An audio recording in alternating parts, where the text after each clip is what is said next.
नमस्कार दोस्तों, welcome to my channel Nitin Automation. हमेशा की तरह आज एक बार फिर हम एक इनोवेटिव आइडिया का लैडर लॉजिक जनरेट करेंगे। जी हाँ दोस्तों, आपने सही सुना है और आप स्क्रीन पर सही देख रहे हैं। आज हम बात करेंगे मटेरियल ट्रांसफर कन्वेयर के ऑटोमेशन के बारे में। हम सब ने इस टाइप की कन्वेयर डिफरेंट डिफरेंट एप्लीकेशन में देखी होंगी, जैसे एयरपोर्ट पर चेक इन बॉक्स के ड्यूरिंग। इसके अलावा इंडस्ट्री में मेजरली यूज की जाती हैं और बहुत सारे ट्रांसपोर्टर मटेरियल लोडिंग और अनलोडिंग के लिए इस टाइप की कन्वेयर का यूज करते हैं। आज इस वीडियो में हम 3 टॉपिक कवर करेंगे। नंबर 1, कन्वेयर के मैनुअल और ऑटोमेटिक के मेरिट्स और डिमेरिट्स के बारे में। सेकंड, ऑटोमेशन के लिए क्या क्या हार्डवेयर की रिक्वायरमेंट होती है उनके बारे में बात करेंगे। और third, most important, conveyor automation का लैडर लॉजिक क्रिएट करना सीखेंगे। स्टार्ट करते हैं हमारा फर्स्ट पॉइंट। मैनुअल सिस्टम में जो कन्वेयर है उसको एक बार ऑन करने के बाद वो कंटिन्यू रनिंग रहती है 24/7, जब तक उसको स्टॉप की कमांड ना दी जाए। तो इसमें नुकसान क्या क्या होते हैं? एक तो अननेसेसरी पावर कंजप्शन बढ़ता है। फिर जब कंटिन्यू चलेगी तो पार्ट फेलियर्स भी बढ़ेंगे। उसके अलावा जब कंटिन्यू चीजें चलेंगी तो ब्रेक डाउन भी आएंगे। और एक सबसे मोस्ट इम्पोर्टेंट, अगर एक साइड से मटेरियल को रखा जाए और दूसरी साइड से टाइम से पिक नहीं किया जाए तो मटेरियल के गिरने का खतरा भी बहुत ज्यादा होता है। अब ऑटोमेटिक सिस्टम के फायदे के बारे में बात करें तो ऑटोमेटिक सिस्टम में कन्वेयर एक रिक्वायर्ड टाइम के लिए रन होती है, इसलिए इसमें लो मेंटेनेंस, लो कॉस्ट और लो ब्रेकडाउन रहते हैं। इसके अलावा मटेरियल को एक एंड से दूसरे एंड पर ट्रेवल कराने के लिए और स्टॉप करने के लिए सेंसर्स लगे होते हैं, इसलिए मटेरियल सेफ रहता है और गिरने का जो रिस्क है वो बिल्कुल खत्म हो जाता है। चलिए फटाफट सेकंड टॉपिक कवर कर लेते हैं। ये वीडियो आपके सामने फुली ऑटोमेटिक कन्वेयर की है। आज हम इसी कन्वेयर का लैडर लॉजिक क्रिएट करेंगे। जल्दी से इसके फिजिकल कंपोनेंट्स के बारे में बात कर लेते हैं। इसमें कन्वेयर बेल्ट को रोटेट करने के लिए ड्राइव ऑपरेटेड एक गियरबॉक्स मोटर लगी रहती है और मटेरियल को सेंस करने के लिए 2 सेंसर इंस्टॉल किए जाते हैं, जो एक कन्वेयर के स्टार्टिंग पॉइंट पर और एक कन्वेयर के एंड पॉइंट पर इंस्टॉल किए जाते हैं। और अब हम तीसरे और सबसे इम्पोर्टेंट टॉपिक, कन्वेयर के फुली ऑटोमेशन लैडर लॉजिक को क्रिएट करना सीखेंगे। इसके लिए हम डेल्टा पीएलसी सॉफ्टवेयर को ओपन करते हैं। इसके लिए सर्च बार में सर्च ऑप्शन पर क्लिक करते हैं, ISP सॉफ्ट 3.22। यहाँ सॉफ्टवेयर ओपन हो रहा है। ये हमारे सॉफ्टवेयर का मेन इंटरफेस है। मैं इसको मैक्सिमाइज कर लेता हूँ। इसके बाद इसमें प्रोग्राम कैसे क्रिएट करते हैं और प्रोजेक्ट कैसे क्रिएट करते हैं वो मैंने ऑलरेडी एक वीडियो में बता रखा है, आप वहां से जाकर चेक कर सकते हैं।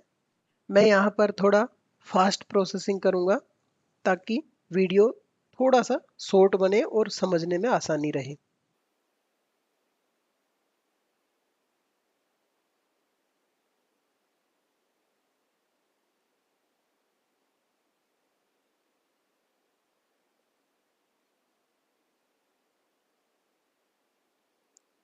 ये हमारे सॉफ्टवेयर का लैडर लॉजिक क्रिएट करने के लिए वर्कबुक एरिया है।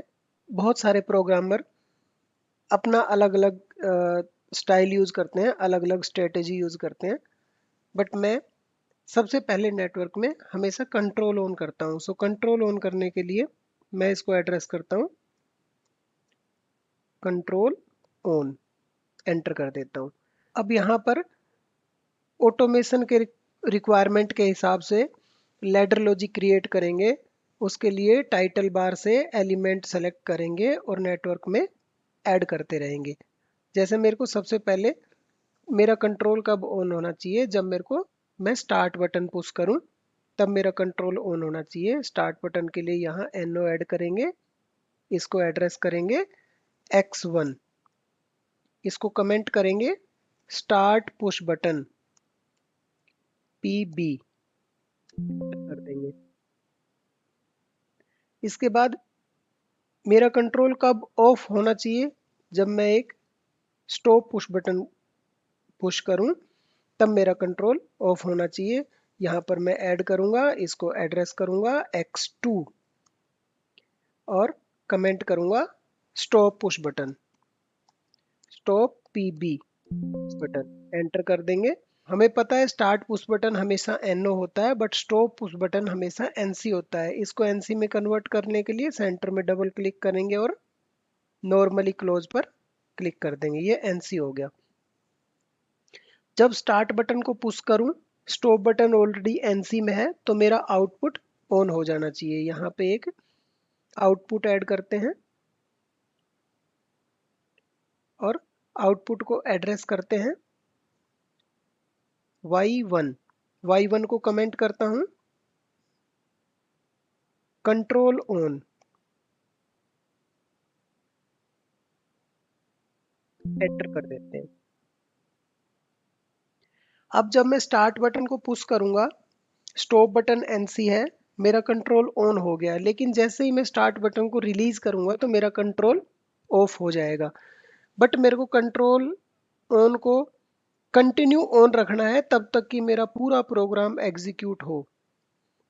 इसके लिए मैं स्टार्ट बटन को लैच करूंगा। लैचिंग के लिए एक एलिमेंट सेलेक्ट करूंगा और उसको स्टार्ट बटन पर इस तरीके से ड्रैग करूंगा कि उसमें लैचिंग का आइकन आ जाए।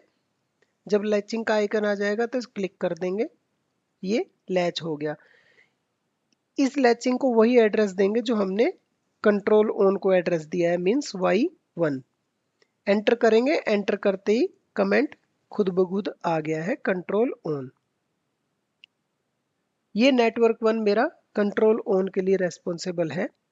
अब हम एक नया नेटवर्क ऐड करेंगे और उस नेटवर्क को एड्रेस करूंगा conveyor motor on.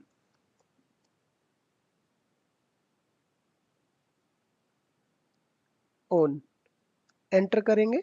Ladder logic create करने से पहले हम माइंड में अजप्शन करेंगे कि वो कब चलना चाहिए, और उसी तरीके से वन बाय वन हम लैडर लॉजिक क्रिएट करेंगे। सपोज मेरी जो कन्वेयर मोटर है कब ऑन होनी चाहिए? जब मेरा कंट्रोल ऑन हो तब मेरी कन्वेयर मोटर को रन करना है। तो मैं यहाँ पर नेटवर्क 2 में एक एलिमेंट ऐड करूंगा और उसको एड्रेस करूंगा सेम जो मैंने कंट्रोल ऑन को एड्रेस किया है, Y1। Y1 ऐड किया, कंट्रोल ऑन का कमेंट आ गया, मींस जब ये लेडर 1 नेटवर्क 1 में कंट्रोल ऑन होगा तो ये NC कमांड आएगी।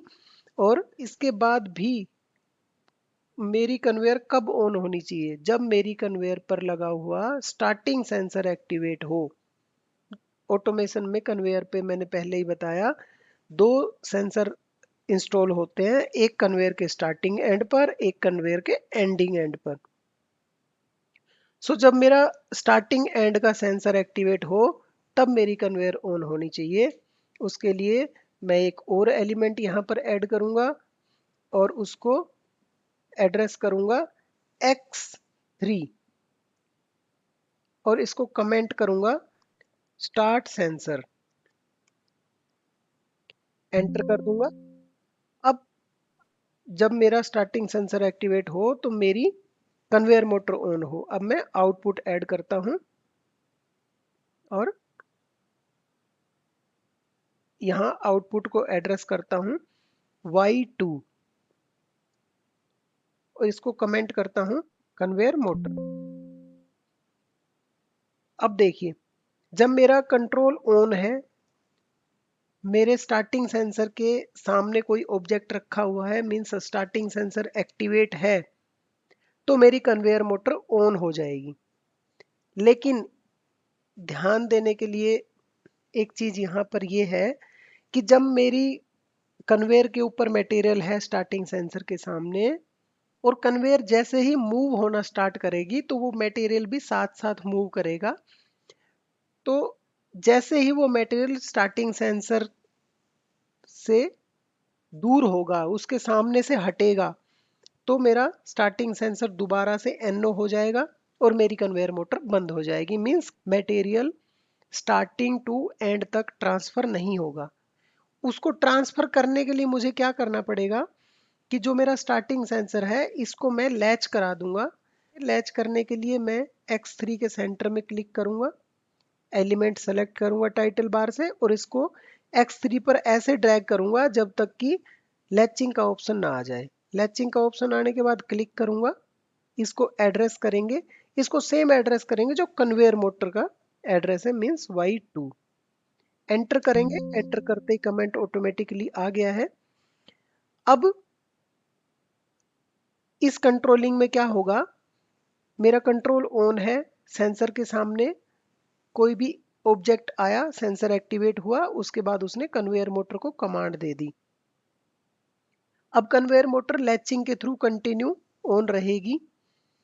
अब मेरा लॉजिक मुझे क्रिएट करना है, जो ऑब्जेक्ट है वो मेरे एंड सेंसर पे पहुंच जाए, तो उसके बाद मेरी कन्वेयर स्टॉप हो जानी चाहिए, मेरी मोटर स्टॉप हो जानी चाहिए।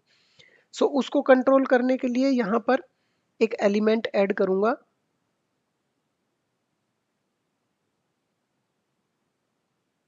और इसको एड्रेस करूंगा X4।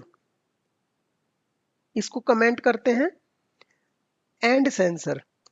अब मैंने ये लॉजिक बनाया है कि एंड सेंसर के सामने जाने के बाद एंड सेंसर NO हो, मींस जब तक एंड सेंसर के सामने कोई ऑब्जेक्ट नहीं है तो ये NC की कमांड करता रहे। सो इसको NC में कन्वर्ट करेंगे। NC में कन्वर्ट करने के लिए सेंटर में डबल क्लिक करेंगे और नॉर्मली क्लोज में कन्वर्ट कर देंगे। ये देखिए दोस्तों, ये हमारा कन्वेयर का fully automation ladder logic complete हो गया है। Next, conveyor program simulation video में इसी लैडर लॉजिक को अच्छे से सिमुलेट करना सीखेंगे और वेरीफाई करेंगे कि ये हमारी रिक्वायरमेंट को फुलफिल करता है या नहीं। इसके लिए आप बने रहिए नितिन ऑटोमेशन के साथ। दोस्तों, वीडियो इंटरेस्टिंग लगी हो तो चैनल को लाइक और सब्सक्राइब कर दें और उन दोस्तों के साथ इस वीडियो को ज़रूर शेयर करें जो कि टेक्निकल बैकग्राउंड से हैं और ऑटोमेशन में बहुत ज़्यादा इंटरेस्ट रखते हैं।